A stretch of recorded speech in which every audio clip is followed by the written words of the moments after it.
Hello. Hello. We've got our lovely baby Wonderbird, Vicky. The baby. It doesn't happen. But you are a baby Wonderbird. You know, you have to wait till you get into maturity. Yeah. Natalie was a baby Wonderbird, wasn't you, Natalie? I've never reached maturity, though. No, hope not. And I hope I never will. Nor should you, Natalie. So we're all wearing these T-shirts. All except for Vicky. Sorry, Vicky. Yes. I didn't get one today. Yeah, and so it's all about Jordan's retreat. And we're going to be told the wonderful story by Jordan's mum, Virna Midgley, and the CEO of Jordan's retreat, Gillian Robson, as our guest today. Hello, darling Virna. Hello. Hello. As you can see, we've all got your T-shirts. I'm not showing my tits. This is not me doing that. Oh, yes, you are. Jordan's retreat. I mean, this is amazing what you're doing, Virna, but it's the story is heartbreaking, absolutely heartbreaking. Tell us why Jordan's retreat has happened. So my son Jordan was diagnosed with sarcoma when he was 18 in March, and a year later he died from the illness. So he was in only for a year. It was so aggressive, his cancer, that it just spiraled out of control. So in the small time that we had from his illness for him passing away, he had 6 weeks in remission. And within that time in remission, we'd applied to quite a few charities to go on a break. I was a freelance makeup artist, wasn't working very much because I was looking after Jordan. And so many charities turned us down because Jordan wasn't in active treatment, but he was well enough to go away. Within that 6 weeks, he became unwell again and got really seriously ill. And he said to me, Mum, I know there's a chance that I might die. If I do, would you do something to help families to make lasting memories? Because all he wanted to do in the time when he was really ill was to be with me. He was 18, he was vivacious, usually going out with his friends, but he reverted back to being like a child. He didn't even want me to leave the room, you know, to get a coffee at times. But he wanted just to be in nature, in the countryside, surrounded by animals. He loved animals. And he asked me, would I make that possible for other families to make memories? So for me, this is not just only about Jordan, but it's about the amazing mum and dads I met on my journey and the amazing kids that I've learned to really love and be around and have since lost their lives too. Hi, I'm Vicky. I just want to say, as a mom, I'm a mom myself. I can't even put into words what you must have gone through. The worst thing in the world. And I just want to say, I think it's so inspirational that you've taken what is the worst thing any mom can go through and try to make some sort of good for the people from that. I think it's incredible. Would you tell me what the retreat does, what you do for the families, because it's such amazing work? So what we plan on doing, so we're still fundraising. We've secured the building. We're fundraising for the retreat at the moment. But the intentions are to have a wellness centre. It's got 5 cottages. They're all accessible for disabled people, all on one level. And what will happen is that we're going to create a wellness centre that's got a pool. We will give parents tools to go away with, some meditation, give massage while they're there. My husband's an ex-Marine, so he wants to work with the dads and siblings and teach them things like dry stone walling, where they do things as groups, but they learn to, you know, get to know one another and chat, because men find it very difficult to talk. We, as well as, you know, dealing with children that are going through life-limiting conditions, we want to have separate weeks where we deal with people that are suffering with the effects of grief. And they say that parents that watch their children die or go through life-changing illnesses suffer from PTSD, because it's so traumatic to watch your child suffer and be unable to do anything. Even when Jordan was on a morphine driver, he was in intense pain. I mean, we got to the stage with Jordan where his stomach was so swollen. I could see every vein, every capillary, and the tumours were pushing through his stomach like knuckles. And you see the bravery and the tenaciousness and just the fact that they're happy to take their lot, you know. And I used to say to Jordan, I will take this from you in a heartbeat. And he'd say, no, Mum, it's happened to the right person, I can deal with it. So it's all about giving families time to make really magical memories. We want to hold some weekends back for families that are facing end of life. And because we've got 5 cottages, they could bring extended family and they could all be there together. But what we want to do is we want to banish the fact that grief and people that have died can't ever be spoken about, because I want to talk about Jordan. You know, when it's Jordan's birthday on the 19th of December, I want everyone to know, you know, talking about Jordan keeps him alive and keeps him present. When people want to close you down and not allow you to talk about them, you're just creating this inward suffering of people that can't talk about their child. I don't know if you know, but my granddaughter has had leukemia twice. I know, yeah. And her mum and dad have been through terrible, terrible times, as we all have, because the treatment, I mean, thank the Lord, she's in remission again at the moment, but she's still going through another 6 months of chemo. And her reaction from the chemo is just, but she's so strong. And she says the same thing. She can cope with it, you know. But it's like the families, people don't realise it affects everyone. And Oh, it does. you know, Children are so resilient, aren't they? sorry? Children are so resilient, you know, where the weak ones, they're the strong ones, aren't they? Yes, they are. They are the strong ones. And actually, my daughter just had another baby, and Summer is 12. She'll be 13 when she finishes treatment. And she adores the baby. And there's twin boys of 7 as well. So it's a great family unit. But, you know, I worry for her and my daughter every day.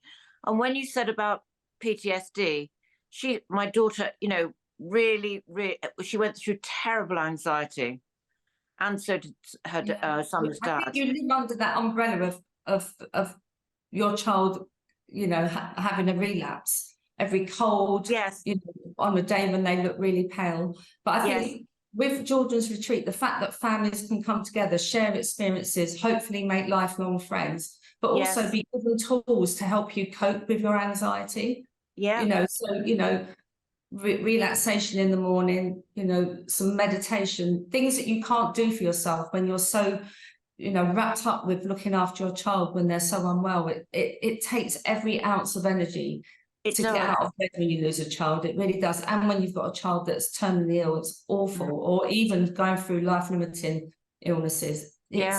You've done an extraordinary thing. How did you find this beautiful, your brochure is beautiful. How did you find this venue, and how did you even begin to set this up? Well, it's obviously it's in North Yorkshire, which is where I'm from. So we did a little bit of hunting, and this one, when we saw it online, it just has that instant warmth. And when we drove over to have a look at it, straight away, it has that feel, that warmth that I think all the families will benefit from. And we fell in love with it straight away, didn't we? And the people who own it have been brilliant. They're so supportive. They want it to be the retreat, so they're doing everything they can. They're spreading the word in their village, and you know, so, and every time we go over there, you just know that the families are just going to be able to have that special time, and that we are very much going to be able to keep Jordan's memory alive. And we're going to, you know, through Jordan and Virna, we're going to be able to help so many families, and that's with all life-threatening illnesses, and that's what is so important. Yeah, I think about my father, because my father was very young when he died. He was 32. And I think about my grandmother, because in those days, you know, there was nothing for her. I mean, and she just had to get on with it. And, you know, I remember, you know, him as a tiny child, because I was very young. You know, I was only a baby, really, being lifted because he had a brain tumor, lifted by you know, on a, what's it, like a Hoist. a hoist, and all of these things. And my grandma literally looking after her son, doing absolutely everything for him. And I think about that now. I mean, you don't, because, you know, I was a little kid, and, you know, and yet still making my life okay, because I was living there, and because my mother couldn't look after him either. You know, they were just looking after him together. And I think about it now. I mean, you know, she was so brave. She really, really was brave to do that. Yeah, and I think you don't think about it, do you, until you think of something like this. Yeah. And years ago, they never talked about things like this, did they? You know, people never talked about the illnesses, you know, like our parents and grandparents. It was very much shoved under the carpet, you know. I remember my auntie dying at 34, and I was about 12 at the time, and we weren't even allowed to go to the funeral. And that's, you know, things change and things are changing. And I think because we are talking about it more, and you know, to be able to, you know, it's about moving forward with it now, isn't it? And I think Jordan's retreat will be very much, you know, offer that service to do that. But going back to what Debbie said, actually, Debbie, the night before Jordan died, I knew he was going to die. And because he had so many tumours in his stomach, he was constantly thirsty. So the fluids weren't going to the places they were supposed to go to. So the weeks before he died, he used to line up all these drinks before he went to bed at night, because he had this insatiable thirst that wouldn't go. And it just went into a bag that we had to keep emptying. And as a parent, the night before he died, I had to make the decision that they stop those fluids. And that was one of the worst moments for me. Yeah. Because I knew how thirsty he was. But I also had to make the loving decision as a parent to make it easier for Jordan or easier for me. And the longer that I tried to keep Jordan alive, the more I knew I was going to make him suffer. And that night, I got all his little clothes ready for when he was going to die. And I knew exactly what I was going to do at that moment. And I knew that I couldn't stay with Jordan very long after. I couldn't feel him cold, because to me, it was making it too real. So that morning I left hospital. I never heard from anyone again. So going back to what you said, Debbie, you had to get on with it back then. It hasn't changed. And this is why, for me, it's so important to do this, because nobody helped me. That week Jordan was dying, my mum and dad had collapsed. They were both in hospital. My dad had a stroke. My mum had a brain tumour. And I truly believe it was all because we were this tiny little family that had just been obliterated. And my parents just couldn't cope, and I lost them very soon after. But there is no support. I came home from being in hospital with Jordan after six weeks in hospital in Sutton, and I didn't even have a pint of milk. And you were there to navigate this life that you no longer know. Yeah. And I saw one of your family said how heartbroken they were to see you try to juggle everything as you were looking after him as well.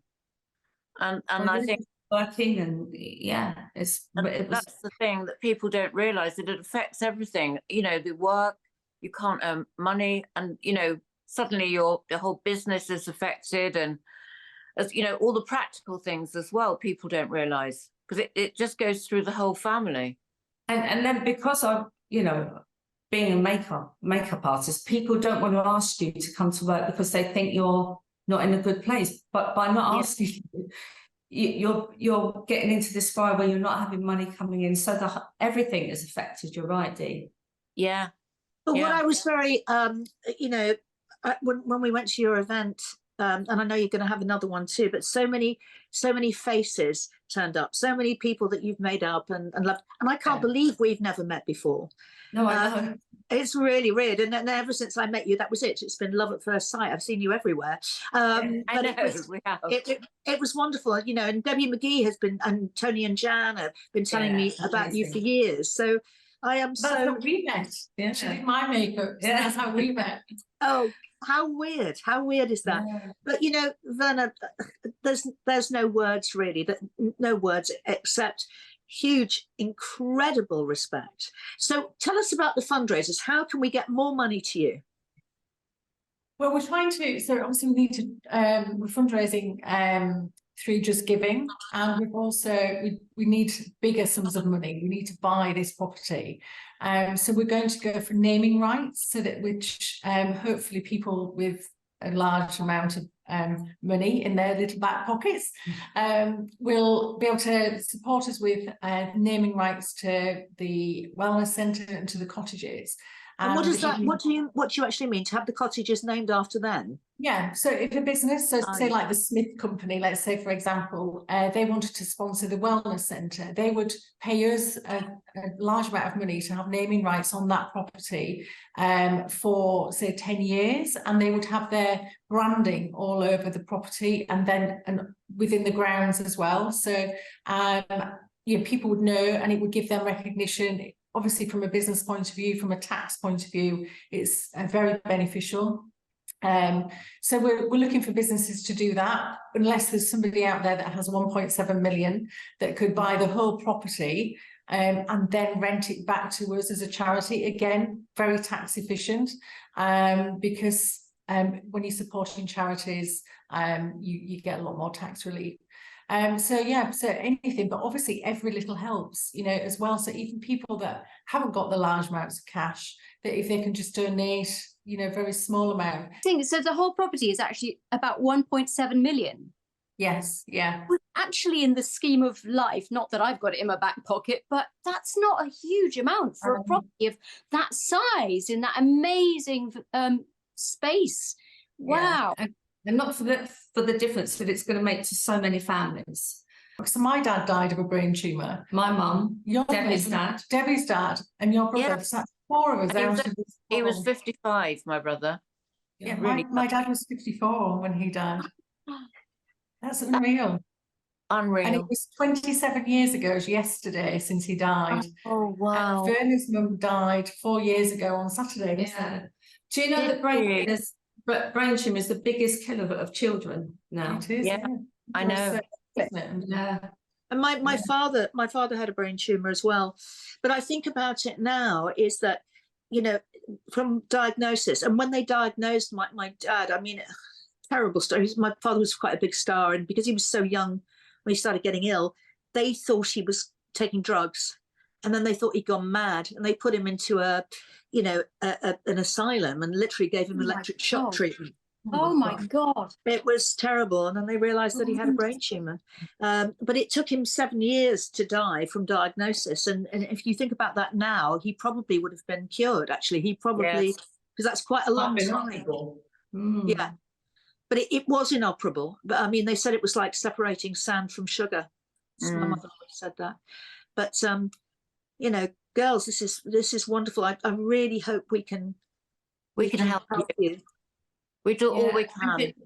You know, our mission also is to really help siblings and grandparents and have separate times for them, because siblings really suffer. I look at my boys, and Max, my middle boy, was at university when Jordan was dying, and he came home from Christmas and we had to call him back. And they said anyone who needs to see Jordan has to, you know, be around now. And the difference absolutely blew Max away, and that they gave him an extra 2 weeks to do his dissertation, and he did it next to Jordan when he was dying. And the morning that Jordan died, Max couldn't cope so much, he passed out. Honestly, it's changed Max as a person so much, losing his brother. You know, my brother's, he's always been there as my baby brother. My father was never told he was terminal. And Jordan never wanted prognosis. No, but my father. But nowadays they tell everybody. But yeah, they told my mother and they told my grandmother, but they decided not to tell him. And perhaps that was the reason he lived so long. I mean, I think so.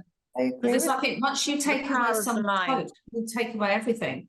Yeah, and I don't know why this big thing is. I think you should speak to the mother or the father or whoever and say, you know, do you want us to say this? And I would say absolutely not, because once that's in your head, that you're dying, then you die, don't you?